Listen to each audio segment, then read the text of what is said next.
آج جس دور میں ہم زندگی گزار رہے ہیں اس دور کی بہت بڑی خاصیت کہ اللہ رب العالمین نے اپنے عذاب کے سارے دروازے ہم لوگوں پر کھول دیے ہیں۔ کہیں بیماری کا عذاب، کہیں بارش کا عذاب، کہیں طوفان کا عذاب، کہیں چوہوں کا عذاب، الگ الگ قسم کے وہ عذاب جو الگ الگ قوموں پر آیا کرتے تھے اس امت پر ایک ساتھ الگ الگ حصوں میں آج جاری و ساری ہے۔ قریبی میں ہم نے دیکھا کہ ایک بیماری کی وجہ سے اللہ رب العالمین نے پہلے ہمیں گھروں میں قید کیا، کاروبار برباد ہو گئے، مہنگائی بڑھ گئی، پریشانیوں کا انتہائی زیادہ شدت کا عالم کہ ہم عبادت گاہوں تک سے دور کر دیے گئے۔ اس کے بعد اللہ رب العالمین نے طوفان کا عذاب بھیجا۔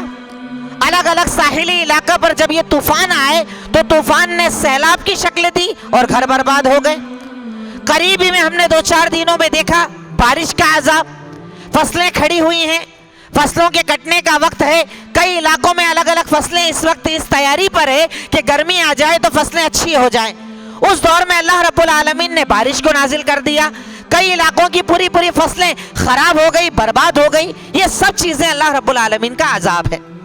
وہ عذاب کے جس کے بارے میں اللہ رب العالمین قرآن کریم میں ارشاد فرماتا ہے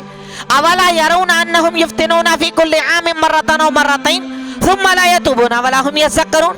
کیا یہ لوگ نہیں دیکھتے کہ اللہ رب العالمین انہیں سال میں 1 یا 2 مرتبہ عذاب دیتا ہے، اور یہ فتنے، یہ عذاب اس لیے آتے ہیں کہ تم اللہ کی طرف لوٹو، یذکرون، تاکہ تم اللہ تعالیٰ کو یاد کرو، توبہ کرو، استغفار کرو۔ رب العالمین اس لیے ان عذابوں کو نازل کرتا ہے۔ اگر میں عذابوں کی بات کروں، اگر میں قیامت کی نشانیوں کی بات کروں، اگر آج موجودہ حالات کی بات کروں تو کون سا اللہ تعالیٰ کا عذاب ہمارے اوپر نہیں ہے؟ ایک اللہ تعالیٰ کا بہت بڑا عذاب اس شکل میں کہ آج علماء کا انتقال ہو رہا ہے،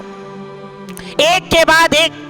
پوری دنیا سے وہ علماء جو دین کے علم بردار، دین کو پھیلانے والے، بتانے والے ایک ایک کر کے رخصت ہوتے چلے جا رہے ہیں، اور ان کی جو جگہ خالی ہو رہی ہے اس پر بیٹھنے والے دوسرے علماء نہیں مل رہے، نئے علماء ایسے آ ہی نہیں رہے ہیں کہ اس جگہ پر بٹھایا جائے جس جگہ پر پرانے علماء بیٹھتے تھے۔ مفتیوں کا انتقال ہو رہا ہے، مفسرین کا انتقال ہو رہا ہے، محدثین کا انتقال ہو رہا ہے، بڑے بڑے علماء کا انتقال ہو رہا ہے۔ تو جب علماء کا خاتمہ ہوگا یقیناً علم کا خاتمہ ہوگا، کیونکہ اللہ کے نبی صلی اللہ علیہ وسلم نے ارشاد فرمایا ان اللہ لا ينتزع علما انتزاعه من الناس۔ اللہ تعالیٰ علم کو ایسے نہیں کہ ڈائریکٹ اٹھا لے گا، علم کو اٹھانے کا مطلب ہے کہ اللہ تعالیٰ علماء کو اٹھا لے گا، اور جب علماء نہ ہوں گے تو لوگ جاہلوں کو اپنا مفتی بنائیں گے، خود بھی گمراہ ہوں گے اور انہیں بھی گمراہ کریں گے۔ اس دور میں ہم زندگی گزار رہے ہیں، یعنی اللہ تعالیٰ کا ایسا کون سا عذاب ہے جو آج ہم اپنی آنکھوں سے نہیں دیکھ رہے؟ ہم نے کبھی قرآن میں پڑھا تھا، ہم نے کبھی تاریخ الامم میں پڑھا تھا کہ قوم عاد پر اللہ تعالیٰ نے طوفان کا عذاب بھیجا، فلاں قوم پر قوم نوح پر بارش کا عذاب بھیجا،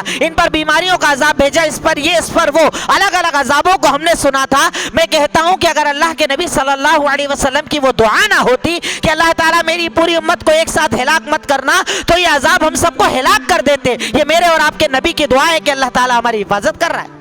اتنی بے عملی کے بعد، دین سے دوری کے بعد، قرآن اور نماز سے دوری کے بعد، اللہ کے نبی کی سنتوں سے دوری کے بعد بھی اگر اللہ تعالیٰ ہمیں معاف کر رہا ہے تو یہ اللہ تعالیٰ کا وہ انعام، یہ اللہ کے نبی کی وہ دعا ہے کہ اس امت کو ایک ساتھ ہلاک مت کرنا، اس امت کو ایک ساتھ برباد مت کرنا۔ اس بنیاد پر اللہ رب العالمین ہماری حفاظت کر رہا ہے، ورنہ کبھی سے ہم ختم کر دیے گئے ہوتے۔ لیکن ان عذابوں کے آنے کے بعد جب اللہ رب العالمین کے عذاب کا سلسلہ ہمارے اوپر چل رہا ہے، اللہ تعالی ہم سے ناراض ہے، اللہ رب العالمین کی ناراضگی کو ہم دیکھ رہے ہیں، تو اس دور میں ہمارے اوپر ایک ہی کام لازم ہے، فَفِرُّوا إِلَى اللَّهِ، اللہ کی طرف دوڑو، اللہ کی طرف بھاگو، اللہ کی طرف جلدی کرو، وہ عمل کرو جس سے اللہ رب العالمین راضی ہو جائے، ان اعمال کو چھوڑ دو جن کو اللہ رب العالمین پسند نہیں فرماتا۔ گناہوں سے بچنا، حرام سے بچنا، حرام مال سے بچنا، ایسا کون سا گناہ ہے جو آج اس سماج میں عام نہیں؟ کہیں بے پردگی کا گناہ ہے،